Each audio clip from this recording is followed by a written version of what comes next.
Praise the lord. પ્રભુ ઈસુના નામમાં આપ સર્વને પ્રેમી સલામ. પ્રભુના વચનોમાંથી શીખવા માગીએ છીએ. કોલોસિયોને પત્ર તેનો 2 અધ્યાય તેની 14મી અને 15મી કલમ. ત્યાં લખવામાં આવ્યું છે, અને વિધિઓનું ખત જે આપણી વિરુદ્ધ હતું અને આપણને પ્રતિકૂળ હતું તેને ભૂંસી નાખીને તથા વધસ્તમે તેને ખીલા મારીને વચમાંથી કાઢી નાખ્યું, અને રાજ્યો તથા અધિકારોને તોડી પાડીને વધસ્તમે તેઓ પર જય મેળવીને તેઓને જાહેર રીતે ઉઘાડા પાડ્યા.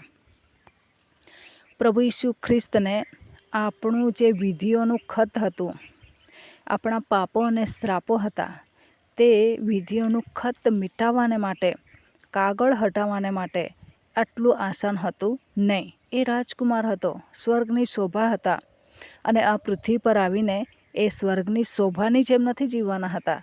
આપણી જેમ શ્રાપ ભોગવવાના હતા, આપણા શ્રાપો માથે લેવાના હતા, અને એ ઘણું બધું અટપટું હતું. પરંતુ પિતા આપણને પ્રેમ કરતા હતા, અને તેથી આ પુત્રને આપણા માટે દુઃખ ભોગવવાને માટે મોકલી આપ્યા. પરંતુ ઘણી વખત પ્રભુના દુઃખને આપણે જોતા નથી. અને 16મી કલમમાં લખવામાં આવ્યું છે, એથી ખાવા પીવા વિશે કે પર્વ કે ચાંદ રાત કે વિશ્રામવાર વિશે કોઈ પણ તમને દોષિત ન ઠરાવે. ઘણી વખત અમુક બાબતોમાં આપણે પાપમાં પડી જઈએ છીએ. પ્રભુના બલિદાનને યાદ કરતા નથી. પ્રભુએ જે બલિદાન આપ્યું એને સસ્તામાં આપણે લેખાવી દઈએ છીએ. બહુ ઓછા પૈસામાં એનું મૂલ્ય આંકી દઈએ છીએ. પરંતુ પિતાને પોતાના પુત્રને દૂર કરવાને માટે ઘણી કિંમત ચૂકવવી પડી. પુત્રને આપણને પ્રાપ્ત કરાવવાને માટે, આપણને ખરીદવાને માટે ઘણી બધી કિંમત ચૂકવવી પડી છે. પરંતુ જ્યારે આપણે કિંમત ચૂકવવી પડે છે પિતાને લેવાને માટે અને અમુક બાબતો જતી કરીને ઈશ્વરને ગ્રહણ કરવાને માટે, ત્યારે આપણે શું કરીએ છીએ કે આપણે દુનિયાની બાબતો જે સસ્તી છે તેને ખરીદીને જે મોંઘી બાબતો છે, અવિનાશી વાના છે, એને આપણે જતા કરી દઈએ છીએ.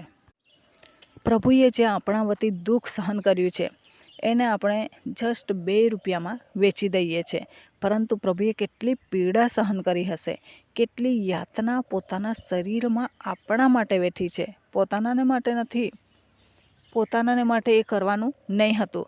પરંતુ શું બને છે કે એ પ્રમાણે એ દુઃખો વેઠે છે. તો આપણે એની કિંમત આંકવાની છે. અને જ્યારે ખ્રિસ્તને માટે આપણે પણ કિંમત ચૂકવવી પડે, એવા સમયે સસ્તામાં નહીં ખપાવી દઈએ, આપણે પણ કિંમત ચૂકવીએ, આપણે પણ બલિદાનો આપીએ. આપણને ખરીદવાને માટે આપણા માટે જે ખતો હતા, શ્રાપના ખતો હતા, અને એ બધા દુઃખો હતા, એ બધા પુત્રએ મિટાવી દીધા. તો આપણે પણ એમના માટે કંઈક ભોગ આપીએ.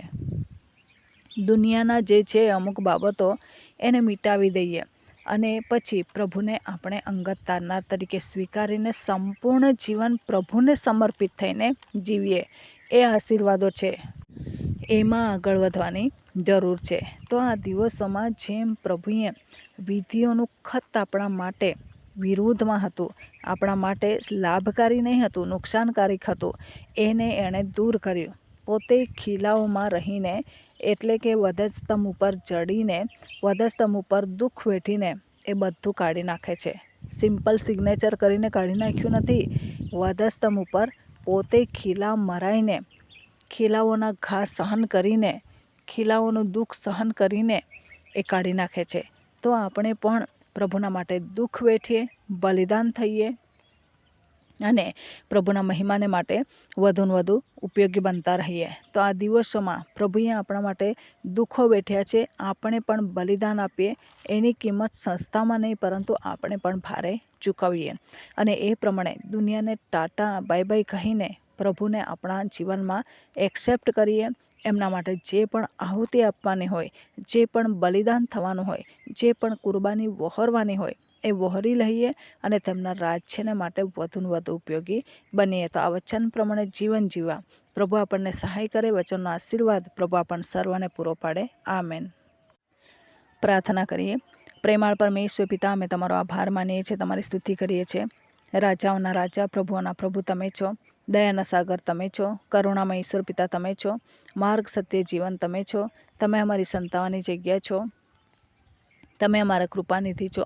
તમામ શ્રોતાજનોને પ્રભુજી તમે એમને દુઃખ વેઠતા શીખવાડો અને પ્રભુ આ જગતના મોહમાયામાં તેઓ ફસાઈ ન જાય, પરંતુ તમે જેમ સ્વર્ગની શોભા છોડીને બીજાને જીતવાને માટે, બીજાને તારવાને માટે, બચાવવાને માટે આ પાપી જગતમાં આવ્યા, એવી જ રીતના અમે પણ પ્રભુ બલિદાનયુક્ત સેવાઓ કરીએ અને પ્રભુના મહિમાને માટે વધુને વધુ ઉપયોગી બનતા રહીએ. પ્રભુ અમને તમે મદદ કરો અને તમારા કાર્યમાં અમે વધુ ઉપયોગી બનીએ એવી કૃપા તમે અમારા માટે થવા દો. તમામ શ્રોતાજનોને દુઃખ વેઠવાને માટે કૃપા પૂરી પાડો, પદસ્થાન ઊંચકવાને માટે કૃપા પૂરી પાડો.